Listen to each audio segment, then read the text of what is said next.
Ah, ya comenzó al fin. Casi que no.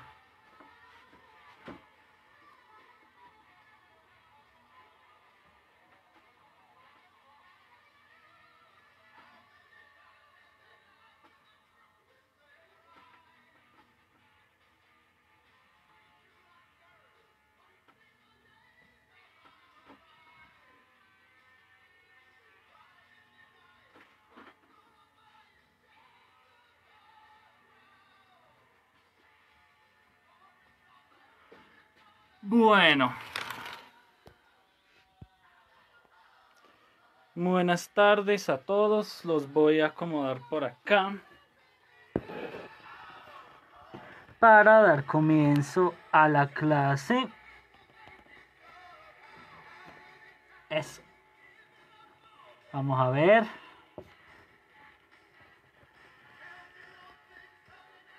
Eso ahí deberían ver, y si no ven, pues... ¿Qué hijo de madres? Creo que se ve todo. Bueno.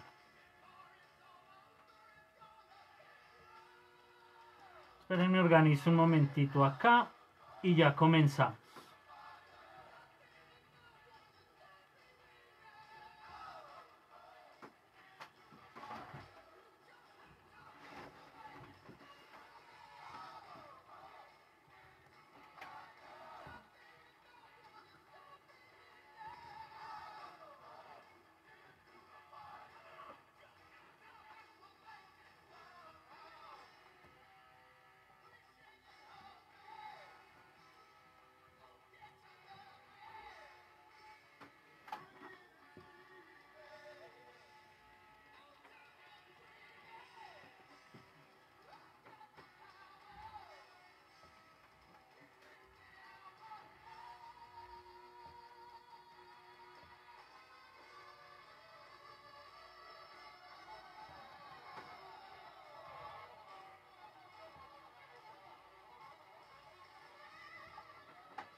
Listo.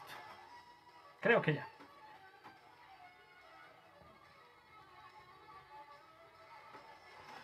Vamos a ver, ahí los tengo al revés, supongo. Entonces vamos a ponerlos al derecho. A ver si se ve algo.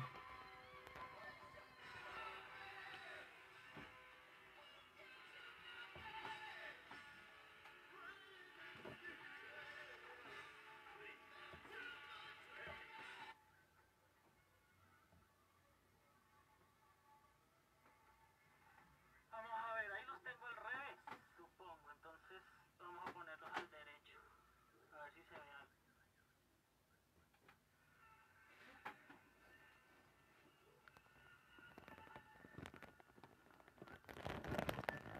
Ay, que me van de jeta ustedes ahí.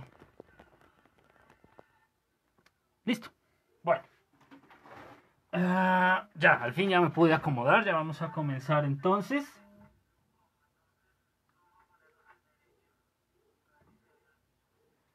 Listo. Bueno. Otra vez los saludo a los que van llegando ahí. Me van saludando. Igual esto tiene un retardo acá. Entonces los voy a ir viendo un poquito después de que me hagan el comentario, ¿no? Entonces tengan un poquito de paciencia.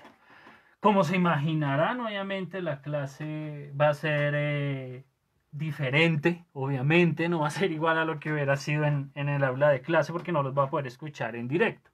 Este es un ensayo. Tengo la intención de ver a ver cómo más nos podemos comunicar.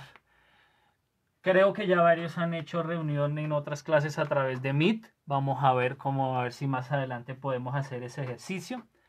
Esa es la idea en la que de pronto ustedes me puedan hablar en directo también, que yo los pueda escuchar, ¿no?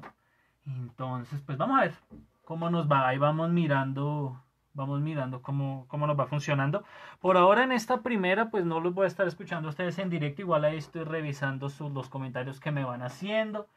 Por ahí veo no sé qué está haciendo una exalumna, profesora Magnolia, que creo que su merced está por ahí. Su merced me puede decir qué están haciendo los exalumnos en nuestras clases. No sé, no tengo idea.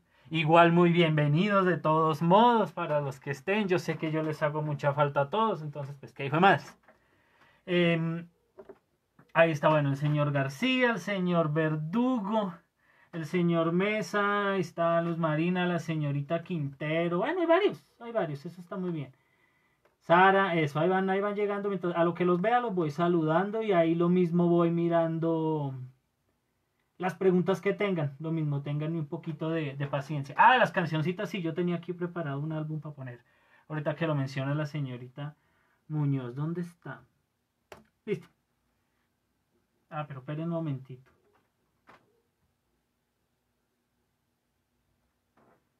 Ahí van llegando, entonces, a lo que los vea los voy saludando y ahí lo mismo voy mirando. Listo. Daniela, Karen, hola, hola, Sara. Sí, ya creo que ya los saludé a todos. En fin. No, me distrae la música. Aunque ahorita tal vez ponga. En fin, no me distraigan más bien. Si ven, ni siquiera están ustedes acá, ya me estoy distrayendo. ¿Qué cosa? Ah, señorita Bravo, la Jamie, me alegra verte por ahí. Listo. Vamos a comenzar. Ahora sí, ya en serio. ¿Qué cosa con ustedes? Pues, obvio, vamos a comenzar con el tema que hemos venido tratando. Ajá. Uy, hace rato no escribía en tablero y vean esa madre letra tan fea. Que es acerca de Silvia Plath. Esto se supone que es una H. Ahora sí. Continuando con el ciclo de los poetas malditos, que no quiero interrumpir. Sé que con este asunto desde la cuarentena, que todos espero que estén pasando lo mejor posible. El asunto de las clases tiene que cambiar un poquito, pero no quiero abandonar este ciclo de los poetas malditos porque me parece que es un tema muy importante. Y la poesía nos hace falta en estos espacios. Sobre todo estos, en particular el caso de Silvia, que es un asunto tan confesional, ¿no? Que hace parte de lo que vamos a hablar en la clase del día de hoy. En la clase del día de hoy no solo vamos a hablar de Silvia Plath, sino particularmente del poema Daddy, que me gusta más cómo se llama en inglés, porque papi suena muy, no sé, suena raro. No me voy a dejar ver cómo se les ocurre, veanme, si me quieren ver estoy más o menos así, vean.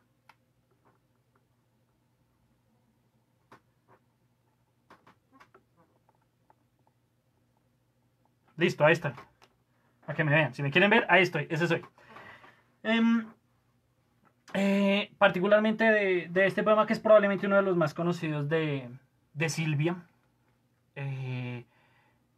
Junto con Lady Lazarus probablemente, que es un poema supremamente complejo y que habla mucho de la personalidad de Silvia y de lo que ella expresaba a través de su poesía. Se los recomiendo mucho, lo voy a poner por aquí, ahorita lo borro. Se llama igual en español que en inglés, Lady Lazarus. De pronto lo encuentran en español como Lady Lázaro. Igual, el caso es que es buenísimo. Es un poquito más complejo en sus imágenes que Daddy. Entonces por eso quise trabajar Daddy y no Lady Lazarus, porque Lady Lazarus es un poquito más complejo. Hace falta tener un conocimiento más detallado de la vida de Silvia y un conocimiento también más detallado de las imágenes que ella maneja por lo general. Entonces por eso trabajamos Daddy, sin embargo hagan el deber de leer Lady Lazarus, que es muy bueno, es muy real. ¿Listo? Estoy viendo, no sé si con alegría o con preocupación, la participación de estudiantes de otros cursos. No importa, todos están bienvenidos, probablemente no van a entender un carajo de lo que voy a decir, pero pues eso pasa por lo general en mis clases, entonces no se va a notar mucho la diferencia, ¿no? Pues porque obvio, este tema es el que he estado trabajando con grado 11. Entonces probablemente los de los otros cursos no van a entender igual. Pero pues no importa, igual ustedes no me entienden cuando hablo en clase. Entonces todo va a estar bien. Me voy a borrar porque necesito el espacio. Bueno, de Daddy vamos a hablar de tres cosas principales. Por un lado, de lo que nos vamos a demorar menos, vamos a hablar acerca del aspecto formal. Digo que es en el que nos vamos a demorar menos porque les recuerdo que los poetas malditos, por lo general, este asunto de lo formal no hacen mucha fuerza en ese proceso de lo formal, ¿no? Sí hay un manejo muy particular en específicamente el caso de Silvia Plath, pero es como todos los poetas malditos, digamos que la forma del poema no es demasiado importante. Sí tiene un significado especial en este poema, pero pues no es demasiado importante en general. Entonces vamos a comenzar por ahí. Vamos a hablar luego del asunto contextual de la obra, que tiene muchos elementos que aparecen en el taller, que les recuerdo que tienen que entregar los estudiantes de grado 11 el día domingo. Este domingo es el último plazo, no solo para ustedes, sino para los trabajos que dejé de todos los cursos. ¿Listo? Para los que están por ahí también escuchándome de otros cursos, el plazo para todos es el domingo. Para Girley, que me pregunta que si hay que escribirlo en el cuaderno. Pues no creo, no necesariamente, ¿no? Supongo que esto, pues como este video va a quedar aquí en el grupo, ustedes lo van a poder revisar las veces que quieran. Ya si lo quieren conservar pues por escrito en su cuaderno lo pueden hacer, pero pues ya que van a tener el video aquí en el grupo de manera indefinida, no creo que haya necesidad. También voy a ver si subo este video al canal para el caso de los que no puedan verlo en directo en este momento. Hola a los que no lo pueden ver en directo.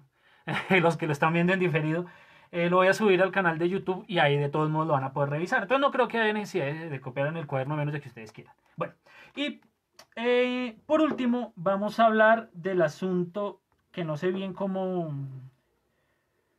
llamarlo. Pero entonces vamos a decir que vamos a hablar de las imágenes que hay en el poema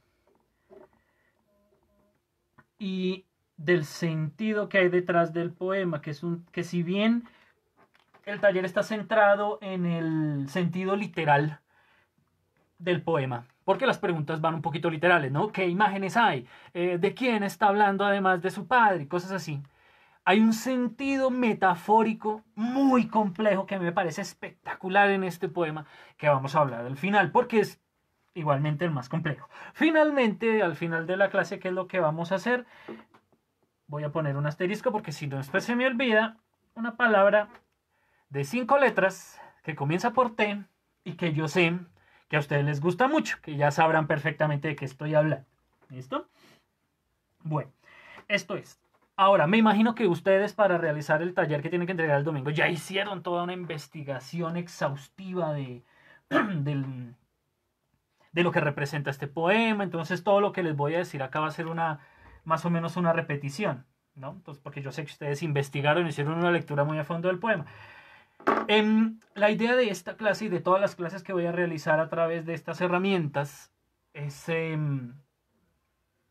tratar de decirles lo que les diría en clase. ¿Sí? A través de este medio es muy difícil porque digamos que yo me apoyo mucho en las preguntas que ustedes me hacen y en los comentarios que ustedes me hacen, que ustedes por lo general tienen unas ideas espectaculares para mover el ejercicio. Las ideas, las interpretaciones que ustedes hacen de los poemas son impresionantes en muchas ocasiones. Entonces, pues por este medio esto se hace un poquito más complicado, entonces va a ser diferente en ese sentido la clase también. Sin embargo, pues voy a intentar hablar todo lo que hablo en clase. ¿Listo? Entonces, pues me imagino que a través de este medio, pues ya vamos a poder mantener una clase, pues, normalita, ¿no? En ese sentido, yo los leo de todos modos en los comentarios que vayan realizando. Tal vez, o sea, si cambio la herramienta del Facebook Live, me inclino tal vez por Zoom. Primero porque los puedo poner mute. Les puedo poner mute a los micrófonos para que no me estén interrumpiendo. Y segundo porque tiene un sistema muy interesante de levantar la mano. Ustedes pueden levantar la mano en medio de la clase y yo, tal persona está levantando la mano, entonces les puedo dar la palabra. Pero pues para eso tendrán ustedes que descargar la aplicación, instalarla. Después miramos eso más detenidamente, pero no me quiero desviar del tema de la clase. Otra cosa. Si normalmente en vivo, cuando ustedes me están viendo en vivo, en directo en clase, yo hablo rápido, como una lora mojada. Pues obvio, ahorita que no les estoy viendo la cara de los que ya ahorita van a empezar a cabecear del sueño, pues con más veras necesito que me avisen, ¿no? Si de pronto me pasé muy rápido acerca de alguna explicación que a ustedes no les quedó clara, que es posible que pase, porque pues ustedes saben cómo soy yo, empiezo a hablar de literatura y no me para nadie. Entonces, cualquier cosa que les parezca que estoy yendo muy rápido, que no les haya quedado claro, me avisan y yo, en tanto me dé cuenta, me devuelvo para poder hacer la explicación, ¿listo? La idea, o mi idea, igual hay que hablarlo, ya lo hablaremos después, que por ahí está la profesora Magnolia, con ella también hablaremos y cuadraremos. Mi idea personal es poder abrir este espacio cada semana, para que pierdan ustedes en la menor medida el ritmo de lo que se hacía en el colegio. Digamos que dejándoles talleres, pues uno puede justificar muchas cosas. Sí, se les dejó la tarea, ya tienen un trabajo y con eso les puedo sacar la nota. Pues claro, perfecto. Pero Pero pues pensando en el momento en el que ustedes tengan que volver, pucha, es un semestre, ¿no? Porque pues ya vieron ustedes que vamos a volver hasta junio. Es un semestre prácticamente, 2 meses de pausa de la clase. Y eso es muy complicado. Entonces quiero aprovechar eso para que ustedes pierdan el ritmo lo menor posible. ¿Sí? Que puedan ustedes seguir manteniendo más o menos una especie rara de ritmo en el confinamiento. ¿Listo? Un ritmo así, pues en la medida de lo posible, ¿no? Porque pues obviamente esto es muy complejo para todos, ¿no? Ustedes no saben, ustedes saben y han hecho infinidad de memes burlándose de cómo nosotros bregamos con las nuevas tecnologías, entonces ustedes saben perfectamente que para nosotros también esto es algo complicado. ¿Listo? Entonces la idea sí es hacer esto. En mi caso tengo la intención de hacerlo cada semana. Yo los escucho también. Ustedes me comentarán al final de este primer ejercicio qué les parece. Si sí les parece, si no les parece, necesitan 15 días para como absorber todo lo que se trabaja en clase. Bueno, ya me dirán, pero pues por el momento vamos a hacer el ejercicio como lo tengo pensado y ahí vamos mirando. ¿Listo? Bueno, arrancamos entonces ahora sí con el tema como tal de la clase, que es el aspecto formal del poema. Como ustedes lo saben bien, este poema salió publicado en el libro Ariel, se llama el libro, que yo creo que ya les había comentado en clase que fue un libro que se publicó de manera póstuma. Fue una colección de libros que Silvia Plath había estado escribiendo por unos meses, aproximadamente 4 o 6 meses antes de su suicidio. Y que quedaron ahí sin publicar y que su esposo, que era el albacea, es decir, albacea es la persona que queda a cargo de los derechos de la obra de un artista después de que muere. Entonces, Ted Hughes había quedado a cargo de esa publicación y reunió todos estos poemas y los publicó bajo el nombre de Ariel, precisamente. Fueron 26 poemas los que salieron dentro de este libro, y como es habitual en el caso de los poetas malditos, trajo la atención sobre el trabajo de Silvia Plath de una manera impresionante. Si bien ella ya tenía cierto prestigio en los círculos académicos y en los círculos literarios antes de la publicación de Ariel y antes de su muerte, digamos que su obra todavía seguía siendo trabajada como con pinzas. Era un asunto que no era muy abordado en la comunidad poética, en la comunidad literaria, por un asunto que vamos a trabajar ahorita en los otros 2 puntos que teníamos acá. Sin embargo, cuando sale Ariel, disfruta de una atención y de un reconocimiento impresionante, porque pues esa es como la explosión del talento de Silvia. En esos poemas residía lo que ella estaba pensando sus últimos años, sus últimos meses de vida. Entonces en esos poemas se ve lo último que pasó por la cabeza y por el corazón de Silvia, y eso atrajo mucho a la gente, ¿no? No hay nada, vea, y eso se los aseguro de una vez, no funciona únicamente en poesía, sino en todas las artes. No hay nada mejor para los negocios de un artista que morirse. Eso es impresionante, ¿sí? Un artista de moderada fama, artista del que sea, un músico, un pintor, un poeta, un escultor, el que sea, un artista de moderada fama se muere, todo mundo empieza a comprar su obra. Y eso se ve mucho más ahora en la actualidad, en la que es mucho más fácil acceder a la obra de los artistas, ¿no? Ustedes se han dado cuenta y se burlan muchas veces en redes sociales de cómo se muere un artista y ahí le aparecen todos los fans. Funcionó exactamente para Silvia Plath en el caso de sus poemas, en el caso de Ariel. Es una poeta que se acaba de quitar la vida, entonces todo el mundo, arranca, y se vende bastante bien el poema. Se vende bastante bien el libro, la compilación en general. ¿Todos me están viendo o solo se le congeló la pantalla al señor Pulido? ¿O es a todos? Estoy callado porque estoy esperando que me conteste, no porque me haya congelado.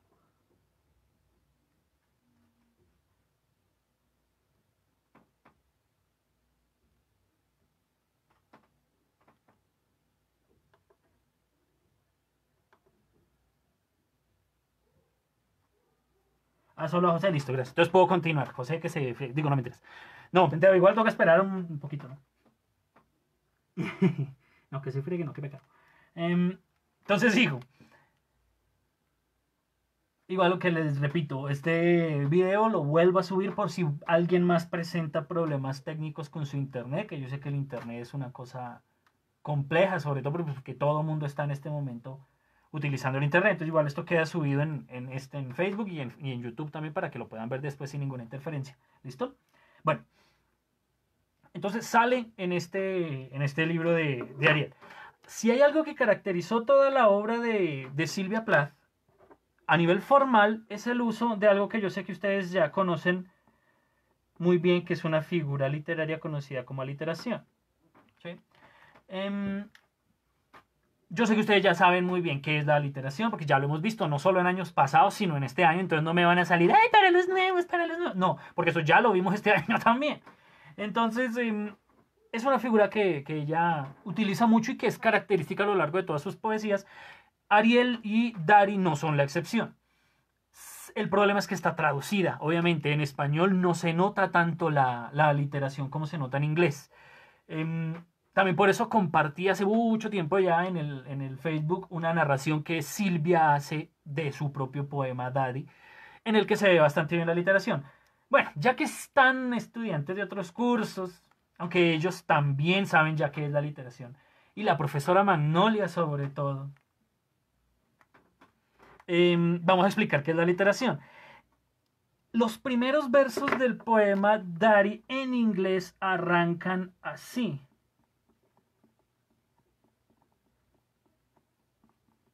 Obviamente no en esa orden de renglones, sino que mi tablero es chiquito y no me cabe, ¿no? Pero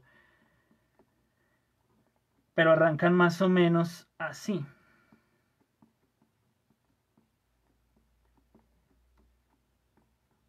Ustedes que son muy buenos para el inglés saben perfectamente cómo se pronuncia esto, ¿no? El poema arranca con Silvia diciendo you do not do, black shoe. Así arranca. Ese es un ejemplo de aliteración.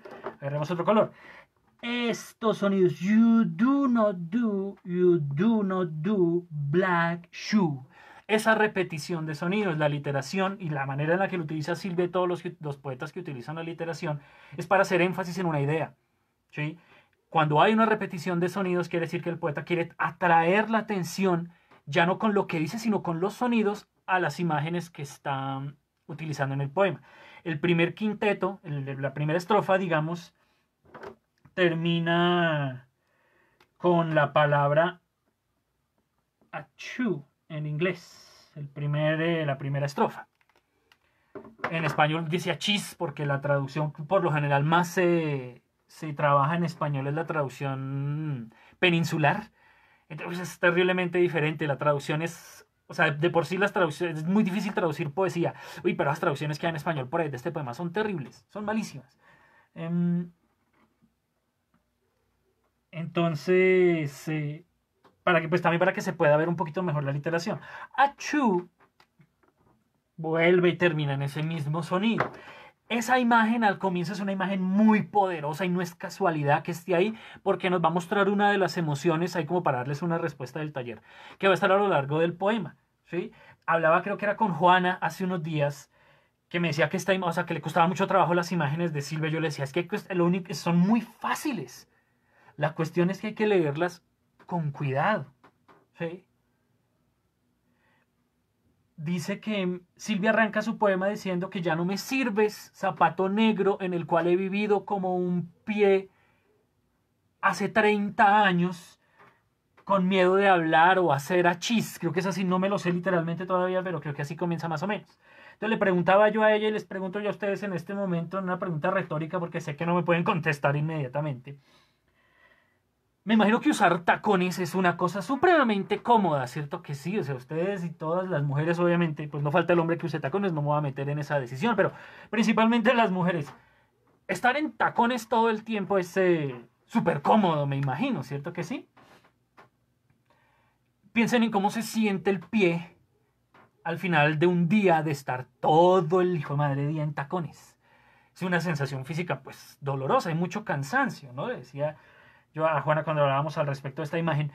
Y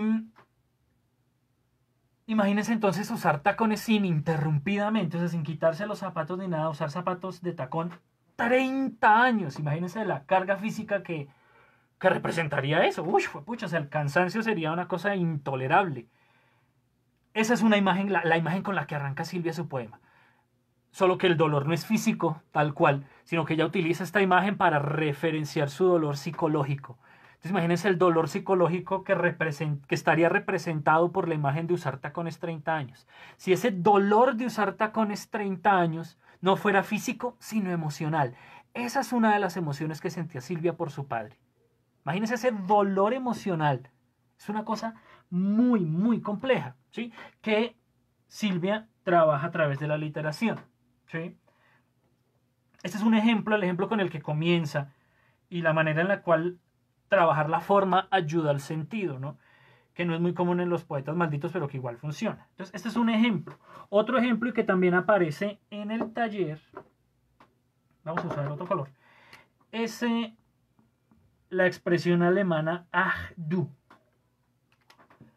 Esta expresión, tal cual con este sonido, en alemán, pues, no se repite, tal cual en alemán, pero sí se repite a lo largo del poema porque ustedes como parte del taller me imagino que ya descubrieron que ach du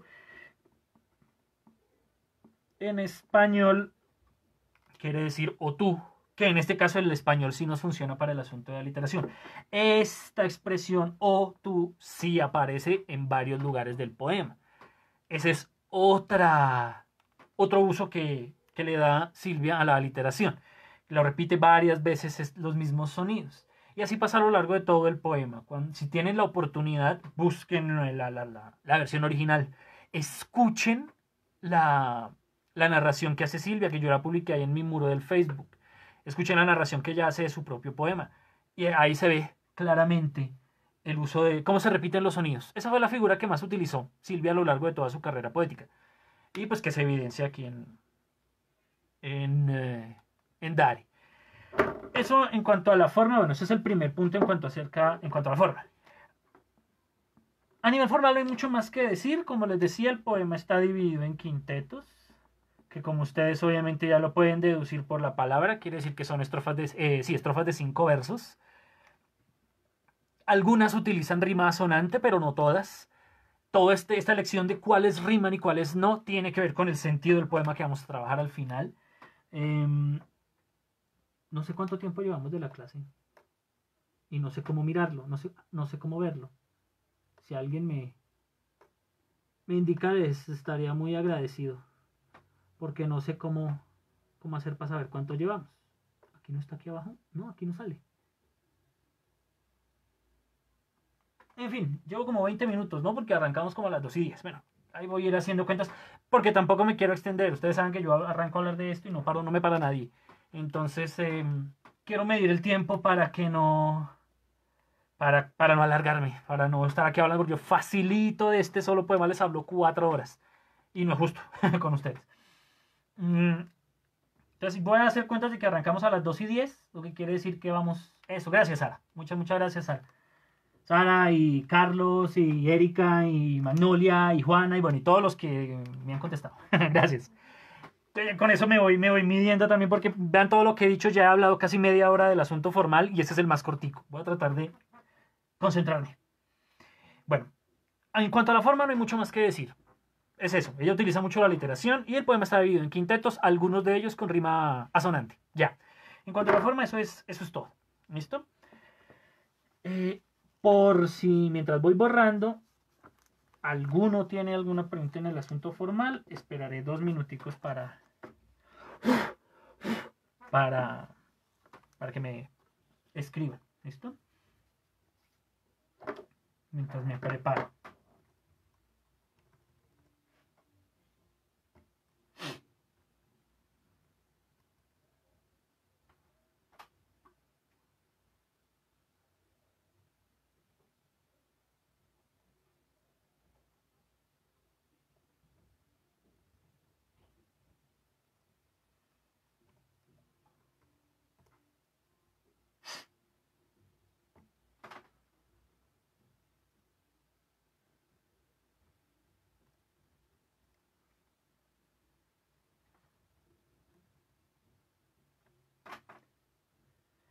¿Listo? Creo que no hubo preguntas. Si sale alguna, igual apenas yo la vea, me devuelvo y seguimos. ¿Listo? Vamos a empezar con la segunda parte. Que ya se empieza a poner seria, ya se empieza a poner delicada. Que tiene que ver con el contexto en el que fue escrito el poema. Como ya les había mencionado antes en clase y antes en otras clases y en este momento, Dari fue escrito en los meses posteriores a los cuales Silvia descubrió que su esposo la estaba engañando. Parte del chisme cuenta que, o sea, la historia más telenovelesca que hay, ¿no? Casi no parece real, pues ese es el chisme. Que la señora amante de Ted Hughes lo llamó a la casa y ella contestó por error. Y así fue que ella se enteró que su esposo la estaba engañando. Como les digo, es casi telenovelesco. Silvia se entera de esa forma. Es durante esos meses que ella escribe todos los poemas de Ariel, incluyendo obviamente Dari. Y es un asunto que se ve no solamente en este poema, sino a lo largo de Ariel. Porque a nivel contextual, voy a poner el título, digamos, de esta parte, se encuentran en el poema muchos temas que hacen parte no solo de la vida particular de Silvia, sino del contexto literario que hay alrededor. Hablando primero de la vida personal de Silvia, hay un tema que nunca podemos dejar de lado cuando estemos hablando, tratando de, no de analizar, sino de llegar al trasfondo de los poemas de Silvia, que es obviamente su depresión, diagnosticada tal vez un poco tarde. Hay que entender cómo funciona de verdad la depresión, ¿no? Uno tiende a minimizar el asunto de la depresión. Está como el meme de que yo antes tenía depresión, pero me dijeron, ya no estés triste, y se me quitó. Eso es más o menos, hablando en serio, el manejo que mucha gente le da a la depresión, y es un asunto mucho más complejo. Los trastornos depresivos, como les había hablado antes en clase, no funcionan con que una persona está todo el tiempo triste. Funcionan con que una persona tiene ataques emocionales, ataques de depresión en los cuales toma ciertas decisiones. Esas emociones no son necesariamente de tristeza todo el tiempo. Esa es otra cosa. La depresión no se manifiesta únicamente con ataques de tristeza. Esas emociones que dan en estos arrojos de depresión, pues obviamente sí hace parte la tristeza, obviamente. También en muchos casos, particularmente el caso de Silvia, hay mucha rabia no expresada, digamos. Si me cabe, expresada. Sí me ocupo. Hay mucha rabia no expresada, mucha rabia no manifestada, no manejada de manera apropiada. Y finalmente, hay una expresión que Magnolia probablemente me va a golpear porque la voy a utilizar mal, que es un asunto del nihilismo, ¿no? Que es una pérdida de visión del valor que tienen las cosas en la realidad. Tanto a nivel personal, las personas que pasan por estos cuadros depresivos pierden el valor que tienen sobre sí mismas. O sea, es la visión acerca del valor que tienen sobre sí mismas. ¿Qué quiere decir? Las expresiones de que yo no valgo nada, yo no importo nada. Si yo no estuviera, daba lo mismo. Pero no solo a nivel personal con uno mismo, sino con todo lo que les rodea, ¿no? Entonces, nada importa, ¿no? Nada tiene valor. En medio de estos ataques, todo lo que hay a su alrededor no tiene ninguna importancia para la persona. Viene esta expresión de este prefijo. Lo mismo, suele preguntar a Magnolia, ya les dirá. Más claramente, de veras, después me va a golpear porque probablemente la agarré a machetazos en la definición de nihilismo. Pero en fin, ¿qué viene? De su origen griego, si no me equivoco, que quiere decir nada. Pues es eso. No hay nada que tenga valor en la vida. Esa emoción hace parte de los trastornos depresivos. Y eso se puede ver. Se puede ver en Papi. Esa mezcla de todas estas emociones. Vean cómo arranca el segundo quinteto. Una frase durísima, poderosísima, un verso muy complejo que dice: papi, he tenido que matarte. Daddy, I've had to kill you. Dice en inglés una cosa así, si no me equivoco. Ahí, en ese solo verso ya están estas tres emociones. ¿Sí? En ese solo verso ya hay una tristeza, porque no es una decisión tomada que diga, papi, tengo que matarte, en presente. No es en presente simple, es en presente perfecto. He tenido que matarte, es decir, hay una acción que se viene repitiendo desde el pasado que termina en el presente. Esa es la definición de presente perfecto. Ha pasado algo y he llegado a algo que la interrumpe. He tenido que matarte, algo me ha pasado a lo largo de esos 30 años que me ha obligado a matarte. Ahí hay tristeza, ahí hay rabia no expresada, porque han pasado 30 años de que no ha podido expresar esa rabia, ¿sí? Y de que nada vale, de que la vida, su vida, la vida de Silvia no vale, la de su padre no vale nada. He tenido que matarte. Y por si este verso no fuera suficiente, sigue Silvia: te moriste antes de que me diera tiempo. O sea, está todas estas emociones porque tiene que matarlo.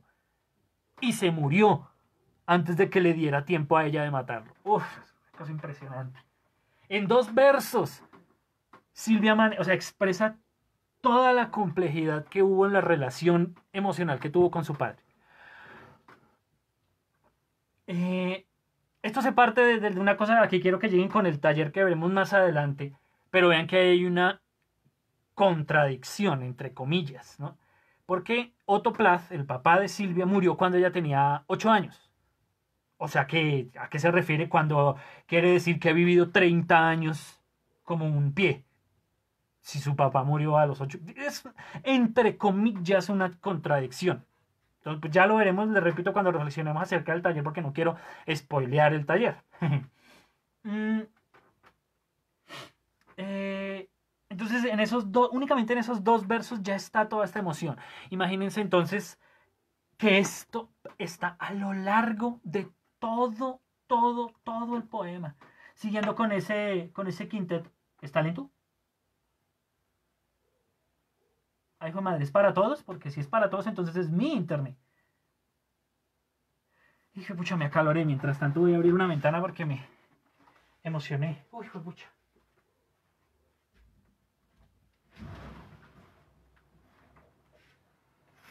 Ay, Diosito santo. Un día de estos les presento mi estudio, que es un cuartico chiquitico. Yo estoy acalorado. Si empiezan a oír ruido de ambientes, pues porque abrí la ventana para que me eche un poquito de viento. ¿No se puso lento? Bueno. Les repito, pues yo procuro contestar lo más pronto que pueda a sus comentarios, ¿listo? Vamos a tratar de continuar. Con la interrupción se me olvidó en qué iba. Ya me acordé. Mirando el poema me acordé. En ese segundo quinteto, compara a su padre, dice: pesado como el mármol, bolsa llena de Dios. El año pasado también trabajé este poema porque me parece espectacular. Trabajé mucho con esta imagen. No sé si Luz Marina de pronto se acuerda. ¿Cómo pesa una bolsa llena de Dios? Cada uno, dependiendo de su propia construcción de Dios, sabrá qué emoción tiene esta imagen, ¿no? Pero es una imagen muy jodida, es una imagen muy compleja. Una bolsa llena de Dios. Pucha. Es una imagen muy dura. Es una imagen muy efectiva. Y tiene que ver con algo que vamos a ver al final, que es muy interesante de este poema. Pero así, a lo que voy es que todo el poema está lleno de estas emociones. Y hay que tener muy claro cuando uno lee este poema estas emociones, estas 3 emociones.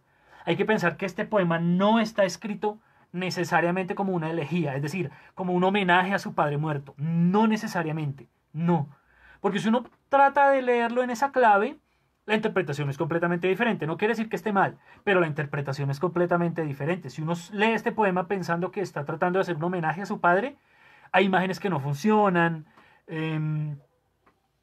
hay expresiones que no son muy coherentes. Entonces, como para evitar estas complicaciones que harían difícil la lectura del poema, hay que pensar en la manera en la que Silvia lo escribió. Silvia lo escribió con estas emociones. El contexto, le recuerdo que estamos hablando del contexto.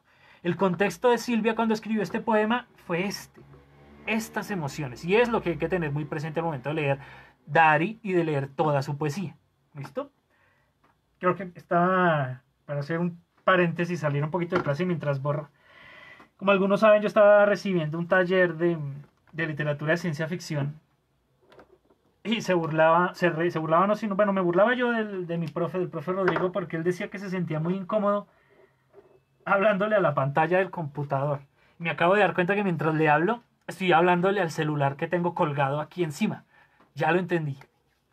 Ya sentí lo raro que se siente estarle hablando a la pared que hay acá o al celular que está acá. Ya lo entendí. Uy, qué duro. Sí, es complicado. Le diré al profe que me da pena haberme burlado de él. En fin. Ese es el contexto personal de Silvia.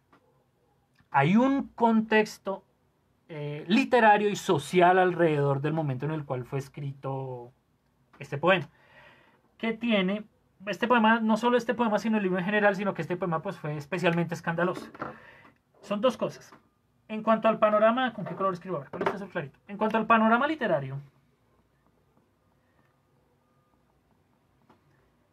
estamos hablando, de un poema escrito a comienzos de los 60, a comienzos de la década de los 60, que ustedes probablemente han visto por películas y por conocimiento general, que fue una época muy interesante en la vida cultural de los Estados Unidos.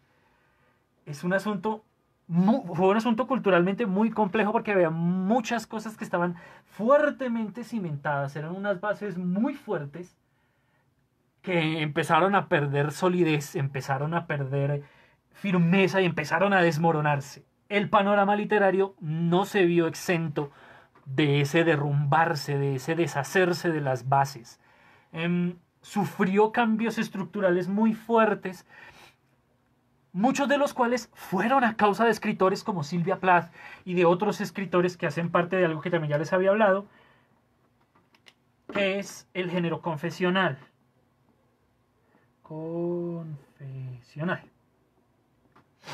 Y es de la manera en que el arte, la poesía en particular,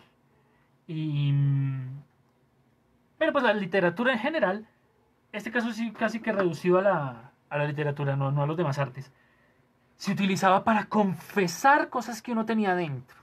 ¿Sí? Quiero recordar un ejercicio que hicimos en clase antes de que empezara todo esto, del asunto de expresar un secreto por medio de imágenes. Algo así. La poesía le sirve a uno para confesar todas estas cosas que uno no puede decir de manera abierta, que uno no puede decir de manera literal, porque son vergonzosas, porque lo pueden meter a uno en problemas, porque son muy dolorosas de contar, porque uno no tiene a quien contárselas, incluso, que eso pasa muy seguido, ¿no? Todo el tiempo, eso en todo el mundo sucede. Yo creo que muchas cosas que no le podemos contar a nadie, que no tenemos a quien contarle. La poesía entonces se erige a comienzos de los 60 como una opción, como un alguien a quien contarle todas esas cosas, que es algo que no se había hecho antes. Es algo que no se había hecho antes porque la poesía, como todas las artes en este caso particularmente, pues tenía muchos temas que eran considerados, hagamos esto con verde, no sé por qué, tabú. No se podía hablar de ciertas cosas. Y no hay una palabra que le guste más a los poetas malditos que la palabra tabú. Porque si la comunidad literaria dice que un tema es tabú, es decir, un tema que no se debe hablar, que es como prohibido, que es como, ay, por Dios santo, que lo escandaliza a uno, eso. Los poetas malditos, al igual que muchos de ustedes, lo primero que hacen es llevarle la contraria a la crítica y decir, bueno, no se puede hablar de eso, pues yo voy a escribir mi poesía al respecto. La poesía confesional llega a esos lugares muy seguido. En Lady Lazarus, por ejemplo, Silvia habla de sus intentos de suicidio. Literalmente, o sea, ya no se pone con eufemismos complejos. Sí utiliza muchos eufemismos, pero no utiliza muchos eufemismos complejos. No, ya de frente dice, yo me he muerto muchas veces. La primera vez fue cuando tenía 12 o 9, una cosa así, no me acuerdo exactamente la edad. Pero el poema dice una cosa así. He muerto muchas veces, la primera vez fue cuando tenía 9. literalmente está admitiendo frente a cualquiera que quiera leer ese poema que que ha intentado suicidarse muchas veces y que la primera vez que lo intentó era una niña. Eso es un asunto, mucho seguramente tabú. Imagínense que una persona que ustedes consideran importante les dijera como si no importara nada. Ah, sí, yo cuando era pequeño, de hecho me he intentado suicidar muchas veces, sí. Cuando pequeño incluso me intenté suicidar una vez, sí. Ya, como si nada. Es un asunto muy complicado. Entonces la literatura y la poesía de Sylvia Plath surge en este contexto literario en el cual estas confesiones son consideradas tabú y Silvia, al igual que todos los poetas malditos, rompe con esos cánones literarios. Y dice, no se puede hablar del suicidio. Escribo Lady Lazarus. Que es un poema que habla del suicidio.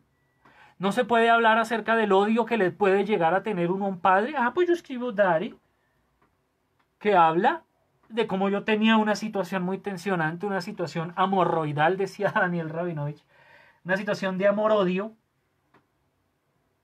con mi padre. Sí, ¿qué pasa? Y lo hago. Este poema, sobre todo, hay que ponerse en contexto. A esto me refiero con contextual.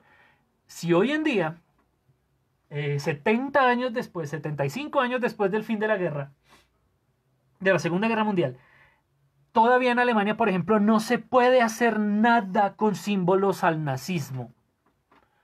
En Alemania está prohibido difundir parafernalia nazista.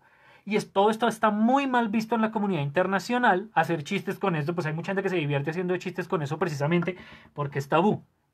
Imagínense eso, tantos años después, 75 años después del fin de la guerra. Imagínense en los 60, que solo habían pasado 15 años. Habían pasado 15 años del fin de la Segunda Guerra Mundial. Entonces todo el mundo está diciendo, no, el asunto del nazismo, el asunto del holocausto nazi, es un asunto que no se puede hablar. ¿Qué hace Silvia? Se compara su relación con su padre con este problema del holocausto nazi. Imagínense el escándalo. El escándalo. En uno de los quintetos, no sé exactamente qué número sea, pero pues está cerca del final. No, mentira, está como en la mitad. Sí, está como en la mitad. Dice, no Dios, sino una esvástica tan negra que por ella no hay cielo que se abra paso. Compara a su padre, no con Dios, así arranca la estrofa, no Dios, sino una esvástica tan negra que por ella no hay cielo que se abra paso. Está comparando a su padre con la imagen por excelencia del nazismo. Voy a ver si me doy maña. Yo nunca he sido muy bueno para hacer una esvástica. Creo que es una cosa más o menos así, si no me equivoco. Esto es una esvástica para los que no saben qué es una esvástica. Ya cuando ven eso, esa vaina se llama así. Sí, así se llama, es una esvástica. Este es el símbolo por excelencia del nazismo. Y Silvia está comparando esto con su padre. Eso es un asunto. Debe haber sido un escándalo. Un escándalo. ¿Sí? Muchas veces hace referencias a ella misma, se compara a ella misma con los judíos, con el pueblo judío. Eso es un asunto muy sensible. Es un asunto muy sensible hoy en día. Imagínense en los 60. Es un asunto muy delicado. Y Silvia, junto con muchos otros escritores de la época, pero pues particularmente ella, le importa 5 que el tema sea tabú y lo trabaja en su poesía. Eso es una de las razones por las cuales Silvia es una poeta maldita. No solo porque tenía depresión y se mató, sino porque además ella maneja dentro de su literatura este tema del tabú. Esto en el sentido literario, en el contexto literario. En el contexto social, pensándonos todavía en los Estados Unidos de los 60s, en los Estados Unidos y en Londres, si bien Silvia estaba viviendo en Londres cuando escribió Ariel, su difusión principal estaba en los Estados Unidos. ¿Sí? Ella estaba en Londres, ella murió en Londres, pero la difusión de la poesía de Silvia se hacía en las universidades y en las facultades de literatura de las universidades de Estados Unidos. Entonces por eso hablo de Estados Unidos, así ella haya muerto y haya vivido muchos años en Londres. En fin, el contexto social durante los 60s estuvo marcado, como les decía, por muchísimas cosas. Estaba a punto de desatarse la guerra de Vietnam, había una pelea por los derechos civiles impresionante movida por los líderes afroamericanos, hay una lucha cultural en muchos frentes, muy compleja. Silvia, no voluntariamente, sino como resultado de este contexto social, se inscribe, a ver, otro color, morado, se inscribe en la realidad social del feminismo de la época. En esta época empieza el movimiento feminista. Ya ves, se venía, de hecho es un proceso que se ha venido construyendo a lo largo de muchos siglos, ¿no? Pero así como muchas otras cosas, tiene sus subidas y sus bajadas, ¿no? Tiene momentos altos y luego momentos bajos y así. Los 60 fueron un momento muy especial, un momento muy alto para la lucha feminista, para la reivindicación de los discursos de la mujer. Silvia no es feminista a propósito, pero la reflexión feminista que sucede en los Estados Unidos particularmente y en todo el mundo, después, durante los 60 y durante los 70, toma la figura de Sylvia Plath y este poema en particular como una bandera. Porque miren, quién narra, quién es el personaje de este poema. Eso es parte del taller, entonces no los voy a contestar tal cual. Pero este poema lo narra una mujer que ha sido maltratada, una mujer que ha sido violentada, una mujer que le tiene miedo a su padre. Dice en una de las últimas estrofas, en uno de los últimos quintetos, dice: cada mujer adora a un fascista con la bota en la cara. El bruto corazón de un bruto como tú. Vean que hay otro ejemplo de aliteración, como para que recuerden lo que vimos ahorita. Pero si ven, es una mujer que está viviendo esta realidad, que es así, que es tan así que dice: cada mujer adora a un fascista con la bota en la cara. Miren la situación emocional de una mujer como esta. Ese es el personaje que participa en Dari, que participa en Papi. Entonces el movimiento feminista toma este poema para esa reivindicación del discurso. Todos estamos asumiendo, obviamente, como hace uno cuando trabaja con poesía, que el poema es autobiográfico, ¿no? Que habla de Silvia. Y pues tenemos el derecho porque parece obvio, ¿no? Sin embargo, Silvia, preparando la clase, estuve leyendo hartísimo del poema, particularmente de la propia Silvia. Y Silvia en alguna oportunidad, en alguna entrevista, cuando la invitaron, de hecho la lectura que les compartí es la única lectura que ella hizo de ese poema, meses antes de suicidarse. Meses no, días, literalmente días antes de suicidarse. Hace esta lectura y le pregunta que si es autobiográfico el poema. Ella dice: no, claro que no, no, ese es el caso de una niña que tiene complejo de Electra y entonces vive toda su vida tratando de resolver esa situación de amor-odio con su padre. Y, pues, esa es la definición de lo que le había pasado a Silvia, pero pues ahorita hablamos un poquito más detalladamente de eso.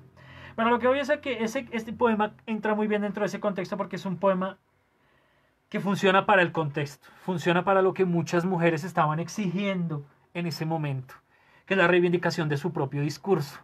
Silvia se vuelve, sin saberlo, sobre todo porque fue después de su muerte, en un símbolo para las mujeres maltratadas. Este poema en particular, pero pues toda su obra en general, ¿no? Una situación psicológica muy compleja que fue desatendida o que fue atendida muy tarde. Piensen que la mujer a nivel psicológico ha sufrido muchas persecuciones, ¿no? Lo mismo, Magnolia sabrá más que yo al respecto, pero el asunto, el asunto muy complejo de la histeria que estaba muy vigente en estos momentos es un asunto muy complejo. O sea, llegar a decir que la histeria y ser histérica es exclusivamente de las mujeres, es decir, que hay ciertos padecimientos psicológicos que son exclusivos de las mujeres, ya habla de un panorama muy complejo para lo que se estaba pensando acerca de las mujeres en la época. Entonces, que Silvia escriba estos poemas con estas emociones y con estos temas que son tan tabú, fue muy importante para la época, fue muy importante para sus lectores y para sus lectoras particularmente. O sea, yo siempre les recomiendo todo lo que trabajamos en clase, obviamente, pero para pensarlo en esa clave del discurso, de la reivindicación de la voz de las mujeres, Silvia es una artista muy importante. Silvia es una artista muy importante porque ella habla de sus emociones, ¿sí? Y habla de cómo sus emociones han sido escondidas por su padre, de cómo sus emociones fueron escondidas por su esposo. hablan de un tema que no se toca mucho en el feminismo, que es el asunto de ser madre, que es un asunto muy delicado. Es un asunto con el cual nosotros señalamos muy fácilmente. Todo eso está en la obra de Silvia, en general, no solo en este poema, sino en general. Si tienen interés en el discurso feminista, si tienen interés en, ya no en la teoría feminista, sino en el arte feminista, Silvia es obviamente 100% recomendada, porque hay muchas cosas que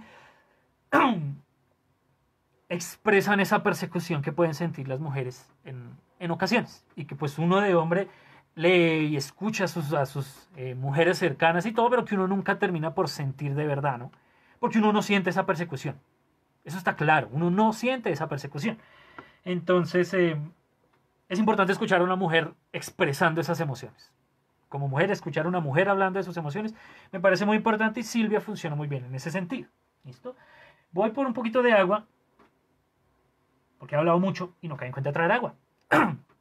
Mientras tanto, si tienen alguna pregunta en cuanto a estos asuntos del contexto del poema, les doy un momentico para que las hagan y ya los leo y les respondo.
Ya vine. ¿Hay preguntas? ¿Cómo vamos? Sí, sí, nos hace falta la socialización, efectivamente, queridísima profesora Magnolia. Vamos bien, listo. Mientras tanto, les presento al señor Dalí, mi gato, que se iba a robar la carne del almuerzo, es muy infame. ¿Ya? ¿Te aburriste, Dalí? Largo acá, fuera. Chu. No, por la ventana no, señor, cómelo. No, señor, acá allá. Listo.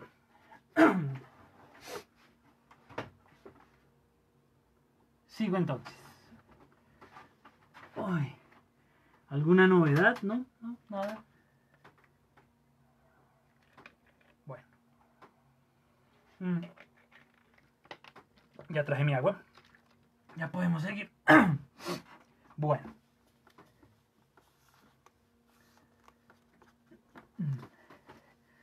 Listo.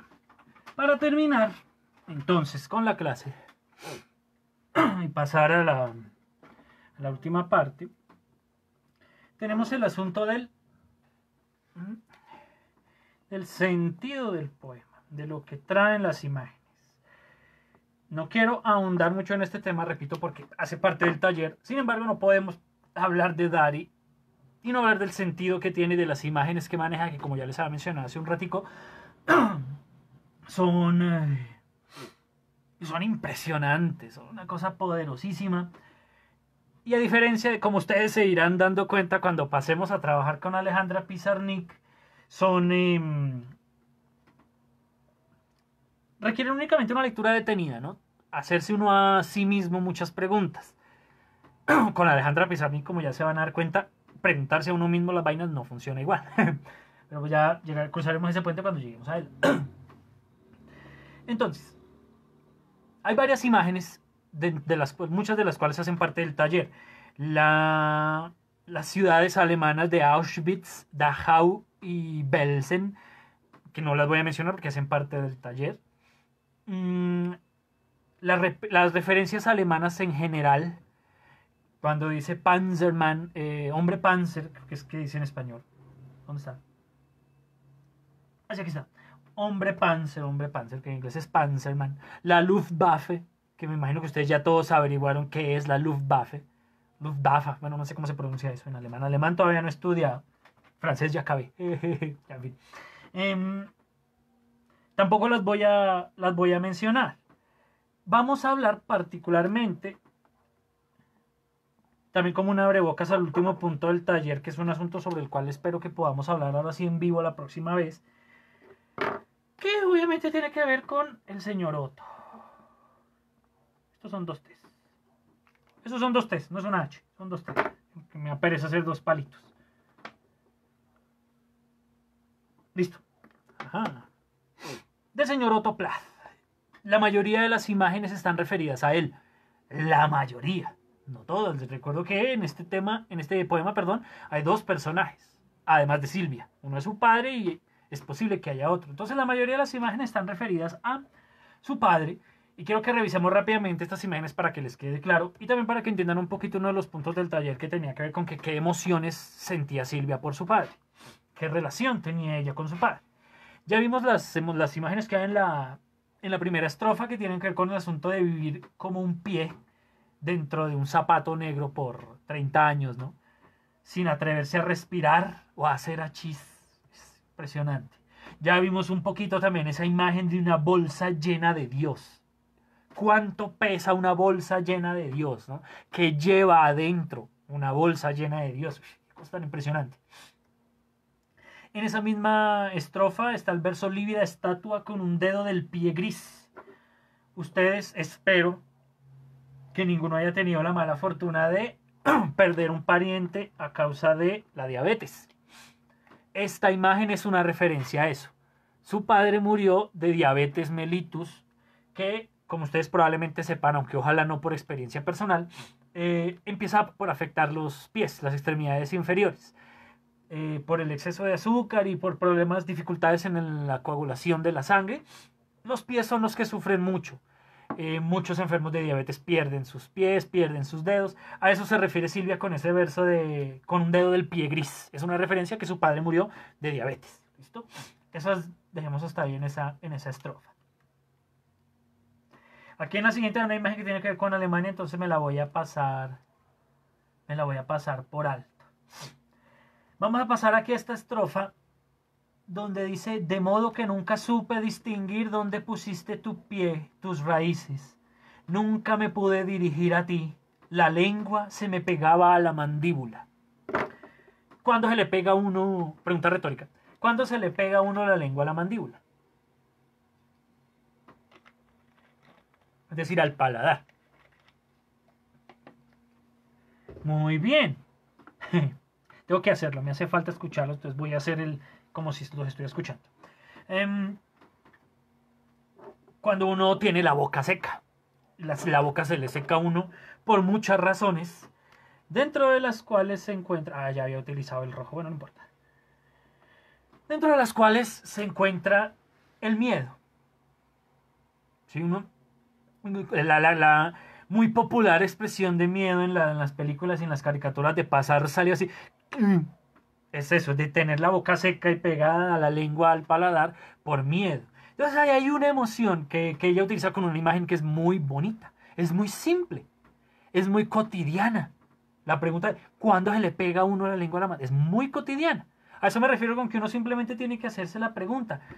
¿Cómo así que la lengua se me pega? A mí, ¿cuándo se me pega la lengua a la mandíbula, al paladar? Ah, cuando tengo miedo. Entonces ella tiene miedo. ¿Sí ven? Es una imagen muy simple. Las imágenes de Silvia son así. Son muy cotidianas. No necesariamente simples simple. Sino de que son cotidianas. Es fácil relacionarse con esas imágenes. Y arranca el siguiente verso con: se me pegaba la lengua a un cepo de alambre de púas. Imagínense el tener la lengua pegada a un alambre de púas. ¿Qué produce eso? Silencio para que ustedes contesten en sus casas. Muy bien. Obviamente es un dolor, eso duele. Pegarle a la lengua al hambre de púas, eso duele. Lo mismo, eso es un dolor físico el que habla literalmente Silvia en el poema. Pero hace referencia también a un dolor psicológico. A que esa manera en la que, como dice en la estrofa anterior, ella nunca se pudo dirigir a él, le produce un dolor, no solo físico, sino también emocional. Perdón. Ay, hasta aquí llegué. Ay, no, ya. Ay, perdón.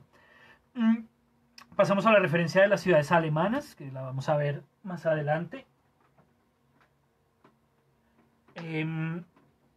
Y pasamos a la Luftwaffe. Uy, qué cosa, perdón. Que lo mismo se parte de lo que vamos a hablar después cuando hablemos del taller. Ay, benditos amigos. Pasamos al terrible, la imagen durísima de la esvástica. Que dice, oh tú, viene de la estrofa anterior. No Dios, sino una esvástica tan negra que por ella no hay cielo que se abra paso. Cada mujer adora a un fascista con la bota en la cara. El bruto corazón de un bruto como tú. ¿Ustedes cada cuánto llaman a una persona bruto? Síganme la corriente. ¿Cada cuánto llama uno bruto a otra persona? Pues cuando uno quiere ofender a esa persona, cuando uno está de mal genio con esa persona. Obvio que aquí Silvia no, lo mismo tiene que ver con la traducción malísima del español peninsular, pero por bruto no quiere decir idiota, sino brusco. Sería algo así como el brusco corazón de un brusco como tú, una cosa así más o menos. Entonces ahí hay una sensación también de rabia. Como cuando ustedes están jugando con algún compañero a darse gatos y uno de ellos ya se agarra y les casca muy duro. Ustedes a mí le contestan, no sea brusco, este man sí es brusco, ¿sí? Tal cual. Ahí hay una rabia. ¿Sí? Cuando ustedes le dicen brusco a otra persona, pues no tienen una rabia tan horrible. Pero pues la rabia que debe haber sentido Silvia por su padre debe haber sido bastante fuerte, porque seguimos a... Vamos a saltarnos una estrofa cuando dice que habla de el hombre negro que me partió de un mordisco el bonito corazón en dos. Uy, esa imagen también la trabajé el año pasado porque me parece espectacular. Me partió de un mordisco el bonito corazón en dos. El sentido de esta imagen, de verdad quisiera que pudiéramos llegar a él entre todos. Me toca pues llevarlos a mí, que no me gusta hacer eso. Pero ¿qué tan cerca tiene que estar alguien para poderlos morder? Tiene que estar bastante cerca, ¿no? Hablando en sentido literal. Ahí él tiene que estar muy cerca de otra persona para poderle zampar un mordisco. Además, cerca a nivel físico y cerca también a nivel emocional. ¿Sí? Uno no deja que se le arrime cualquiera, mucho menos a la cercanía necesaria para pegarle un mordisco. Cuando un desconocido se le acerca a uno pues se corre, uno le dice, bueno, ¿qué le pasa? ¿Sí? Entonces hay que tener una cercanía no solo física, sino emocional para poderle pegar un mordisco a alguien. ¿Qué tan cercano tiene que estar alguien para poderle partir el corazón a uno de un mordisco? Físicamente, obviamente, muy cerca. Físicamente adentro de uno. Pero emocionalmente, una persona tiene que estar muy cerca a su corazón para que se lo pueda partir de un mordisco. Imagínense entonces, esa cercanía quiere decir que hay mucha confianza. Hay mucha confianza de una persona para que deje a otra acercarse de esa manera a su corazón. Piensen ustedes en quienes consideran que tienen cerca de su corazón. Y todas esas personas, me imagino yo, que son personas en las que ustedes confían mucho. ¿Sí ven? Entonces estamos hablando de una persona que está muy cerca y que sin embargo le partió a Silvia el corazón en dos. De un mordisco. Imagínense el dolor volviendo a eso. Que representaría que le partan el corazón a uno en dos de un mordisco. Y la tristeza. Cuando uno habla de que me partieron el corazón, uno no habla de dolor físico ni de dolor emocional, uno habla de tristeza. Sentir que se le parte a uno el corazón es sentir mucha tristeza. Entonces de eso está hablando Silvia en estas imágenes. Ese es el sentido de esa imagen. De que su padre, ya después hablamos de eso, le partió el corazón, el bonito corazón en dos, de un mordisco. Eso es mucho dolor. Eso es mucho, mucho dolor. Terrible. A mí me parece durísimo. Por eso les digo, es una imagen muy efectiva. ¿Listo? Aquí pasamos a la parte donde se pone ambiguo el poema, ¿no? Ahí hay una referencia a su suicidio. Tenía yo 10 años cuando te enterraron. A los 20 traté de morir para volver a ti. Una referencia a sus intentos, repetidos intentos de suicidio. Pasamos a la siguiente que dice: y entonces supe lo que había que hacer. Saqué de ti un modelo, un hombre de negro con aire de Mein Kampf. Lo mismo, Mein Kampf, ya ustedes averiguarán qué quiere decir. Pero lo que voy es que sacó un modelo de su padre. Una figura a la imagen de su padre. ¿Sí? Alguien igual a su padre.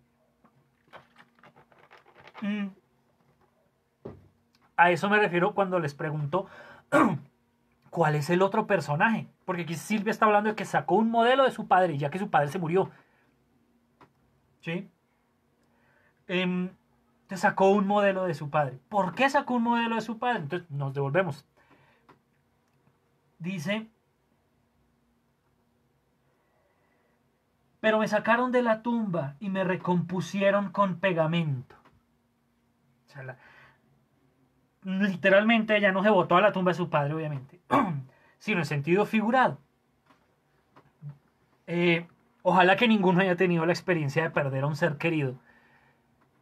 Pero si han tenido esa triste experiencia, saben como lo sé yo, que uno siente tal vez ese impulso de no dejar ir a esa persona. Literalmente, de no dejarla ir cuando uno la ve, bueno, que la están metiendo en la bóveda o que está entrando al horno de cremación o como sea. No quiero meterme mucho hasta allá. Sí, el dolor que representa dejar ir a esa persona. A eso se refiere Silvia cuando dice que me sacaron de la tumba. Que uno a veces quisiera no dejar ir a esa persona, acompañar a esa persona en ese último reposo, pero pues eso no se puede y la gente que está alrededor de uno lo saca uno de la tumba del ser querido, ¿sí? Pero ahí cuando uno se pregunta, el ejemplo que les acabo de hacer es acerca de un ser querido, pero ella siente miedo, dolor, rabia, tristeza por su padre, porque hay que sacarla de la tumba de su padre. Ya les había mencionado antes, y eso es un asunto muy complejo de este poema. Esa imagen quiere decir que a pesar de todo, los que no viven con su padre como yo tal vez entiendan un poquito mejor esta relación. A pesar de todo esto, el papá es el papá.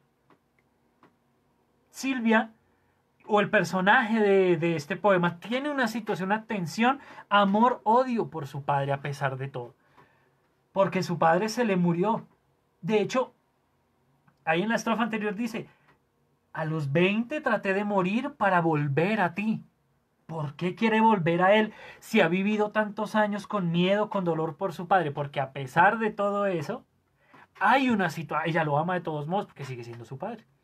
Es una situación emocional muy compleja.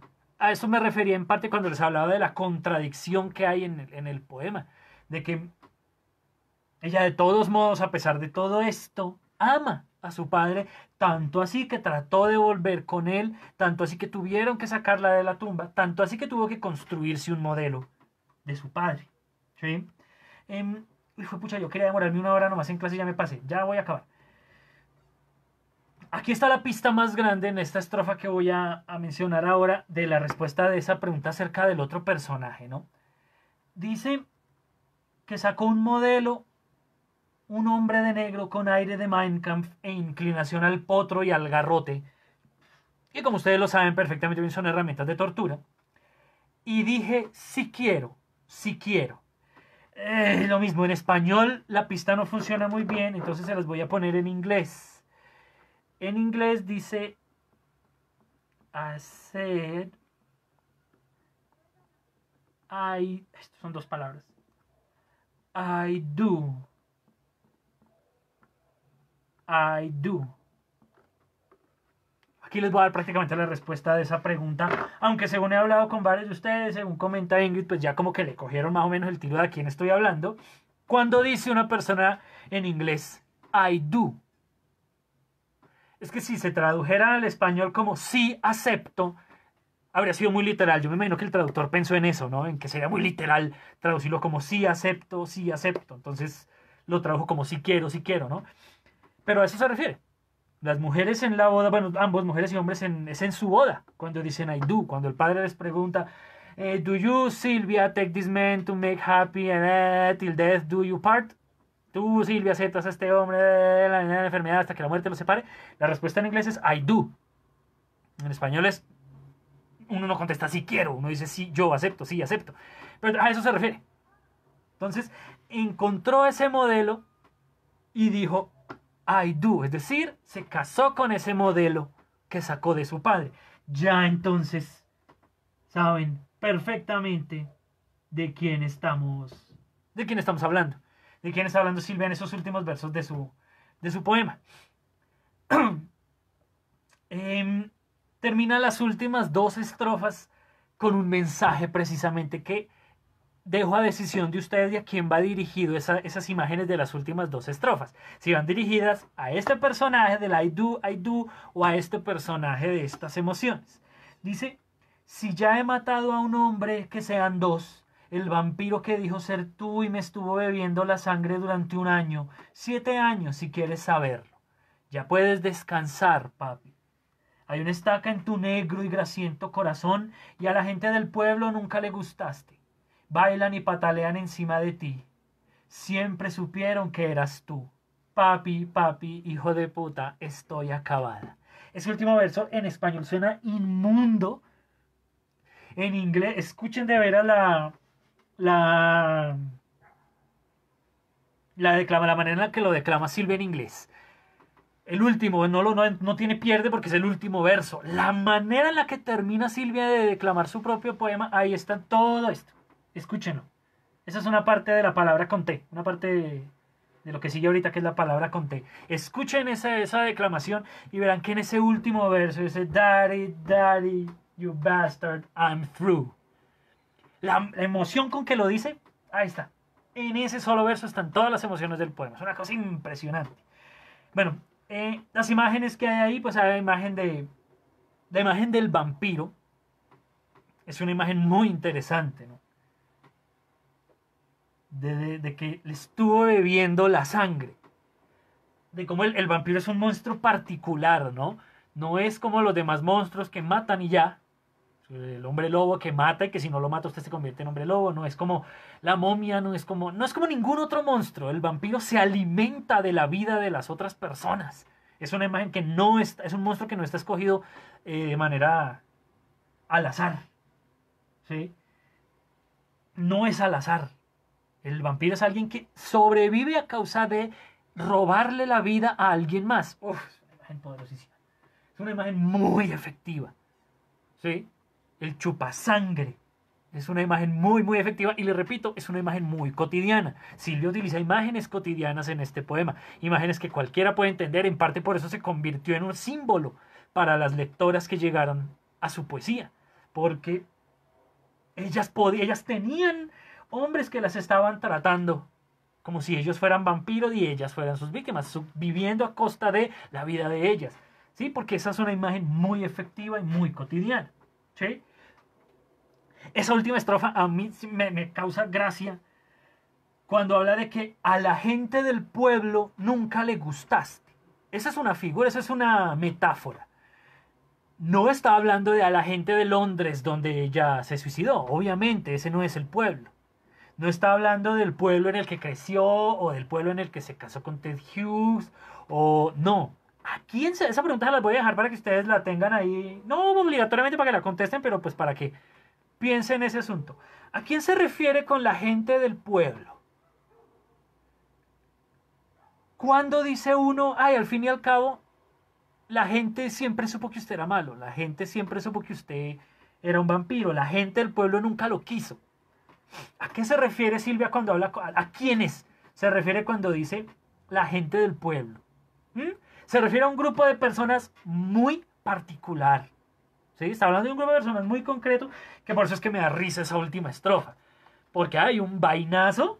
Un vainazo cuando dicen bailan y patalean encima de ti. Siempre supieron que eras tú. Hay un vainazo muy gracioso.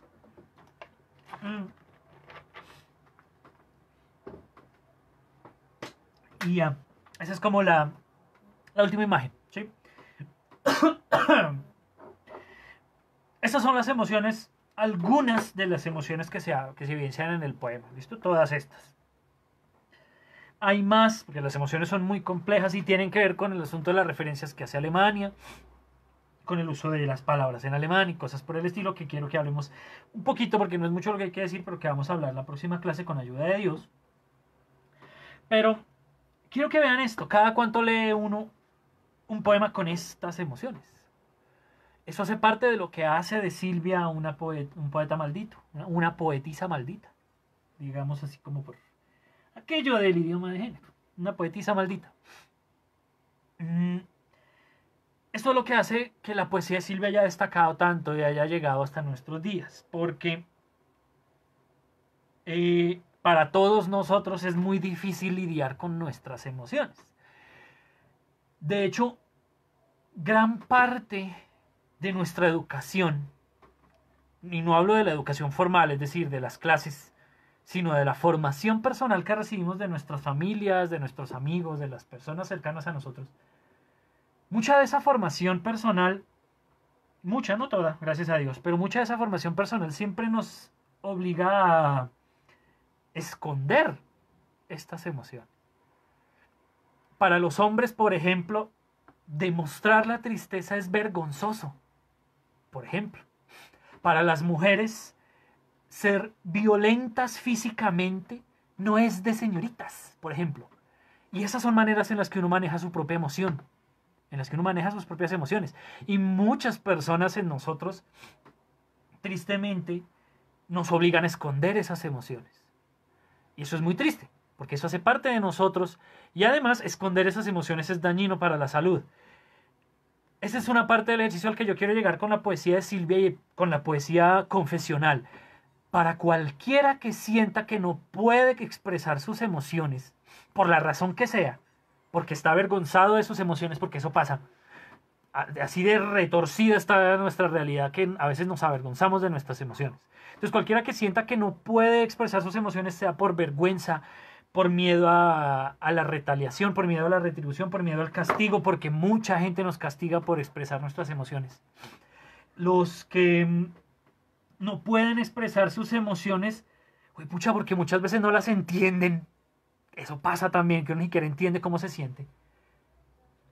La poesía es una herramienta espectacular, es una herramienta única para manejar esas emociones, porque la poesía es personal. Imagínense que me estoy tocando el pecho en este momento. Es personal, es para uno. Lo que uno escribe es para uno. Si uno lo quiere mostrar para que alguien lo lea, es perfecto. Pero en sí, por eso muchos escritores se murieron sin publicar nada o dejando inéditas muchas obras, porque en principio la poesía es personal, es para uno. Y esta poesía confesional es para desagraviar estas emociones. ¿Sí? Porque para muchas personas este es el único canal que ellos tienen para expresarse. Para Silvia lo era.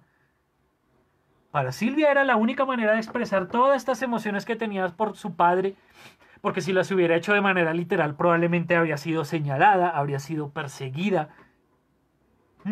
Entonces en muchos casos para Silvia la única manera de expresar sus emociones fue su poesía. Y quiero que comprendan ese valor que tiene la poesía y que pues idealmente que todos ustedes hagan uso de ella. Lean mucha poesía y así pueden descubrir ustedes que hay mucha gente que está pasando por esos procesos complejos a nivel emocional también. Ustedes no están solos. Hay mucha gente a lo largo de toda la historia que ha sufrido por ahí, que ha expresado eso. Y obviamente escriban. ¿Sí?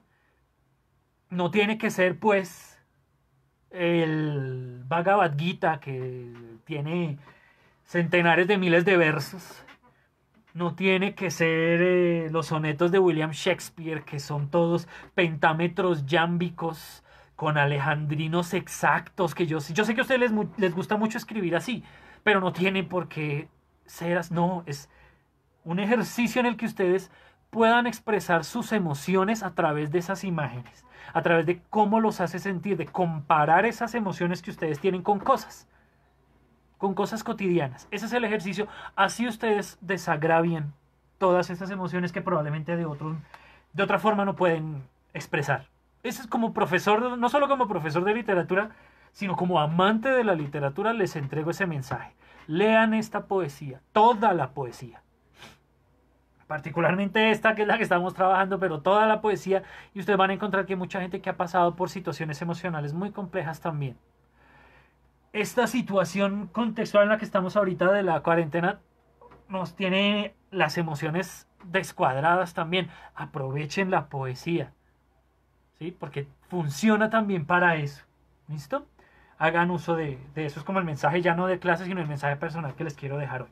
¿Listo? Este es más o menos el sentido. Vamos a volver sobre él cuando revisemos sus respuestas del taller. Según lo que revisé en la plataforma, vamos como en 20 tareas nomás. Entonces se jodieron. Digo, no puedo hacer el ejercicio de la foto tachando a los que no extraño. Ah, embarrada, hombre. No completé todas las tareas, entonces ni modo. ¿Sí? Entonces les voy a dar otra oportunidad. Lo que quiere decir que les voy a poner otra tarea. Ay, sí, me los imagino haciendo. Ustedes tenían, la última tarea que les dejé antes de salir era de precisamente relatar con imágenes el dolor físico más intenso que hayan tenido. ¿Sí? Compararon ese dolor físico, todo lo que sucedió a lo largo de ese suceso, con algunas imágenes, con algunos conceptos que solo ustedes entendían. Les hice yo el ejemplo de la vez que mi novia tenía casa sola, entonces me fui muy rápido en la cicla y me fui de jeta y me partí un brazo. Era el ejemplo pendejo que les dije esa vez, no porque me hubiera pasado, sino pues porque fue el que se me ocurrió.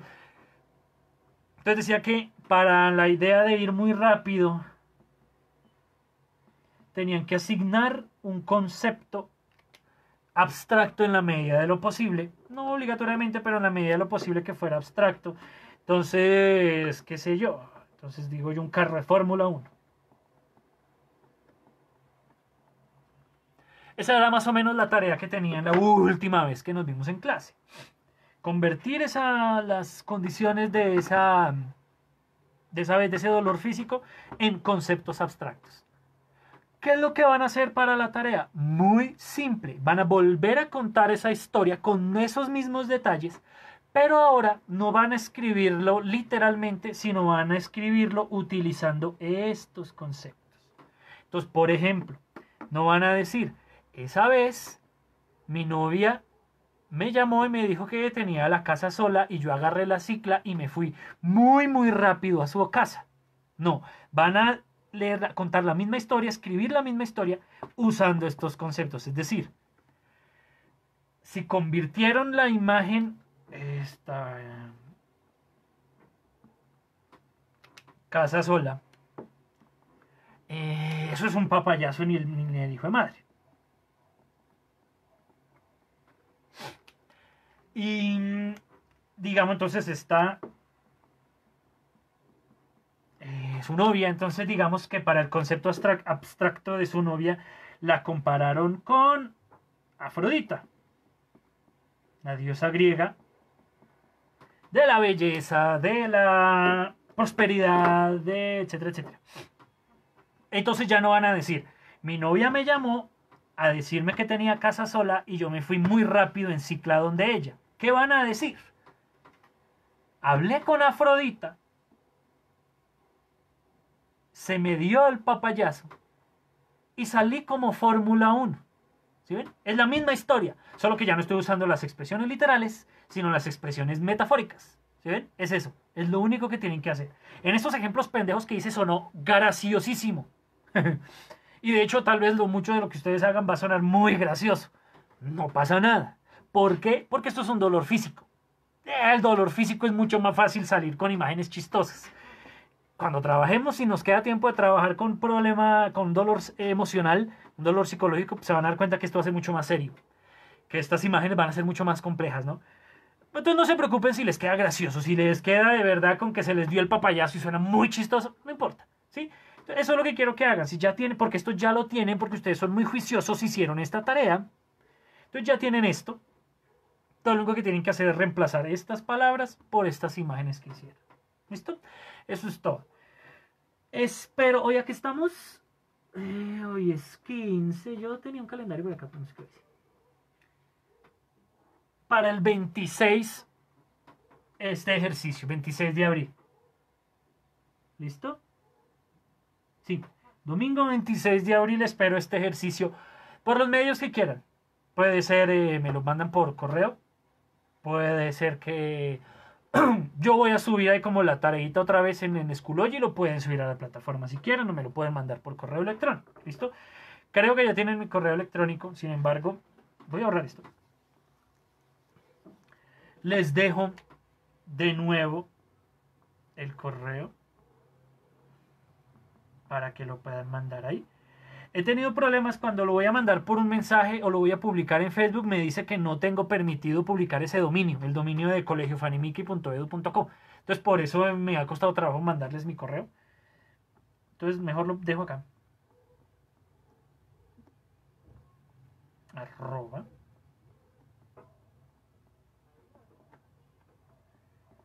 Esta parte, obviamente, ustedes saben que es pegado, ¿no? Todo pegado, todo en mayúscula. Punto. Esto es un punto. edu.co. ¿Listo?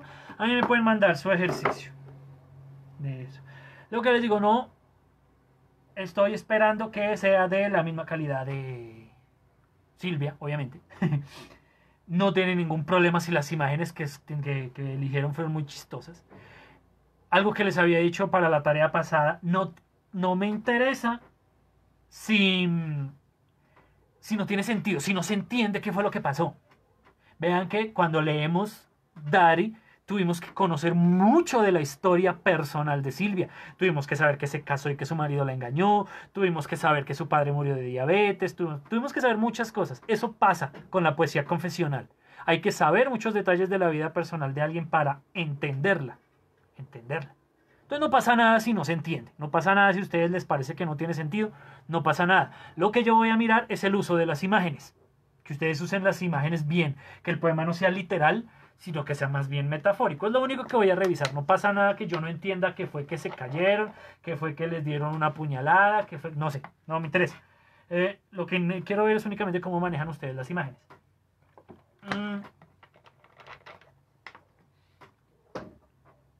Eso es todo. Pucha, me demoré 1 hora y media. Qué vergüenza con ustedes.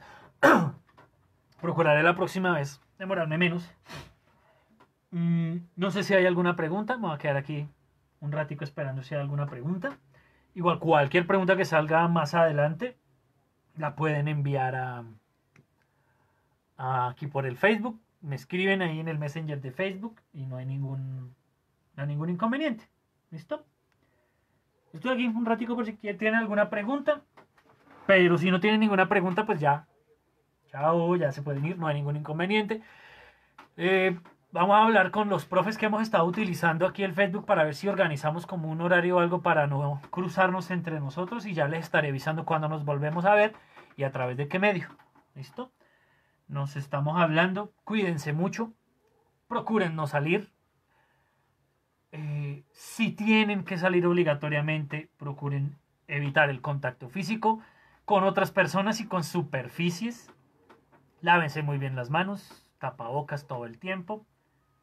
Mucho cuidado, por favor, para podernos ver pronto otra vez en el colegio, ¿listo? Un abrazo para todos.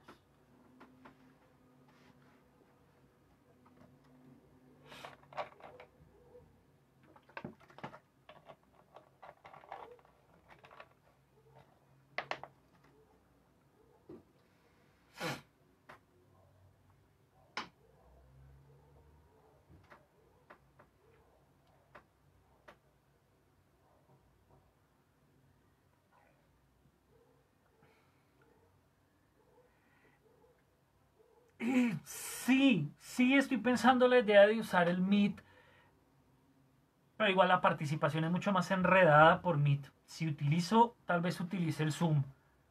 Que, o sea, funciona igual que el Meet, solo que en el Zoom ustedes pueden levantar la mano. Ahí les estoy comentando. Chao.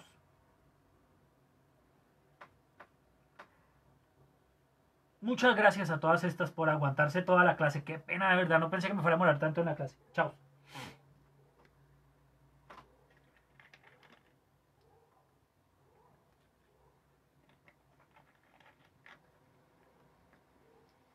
Bueno, creo que no hay más preguntas. Chao, Pingüín.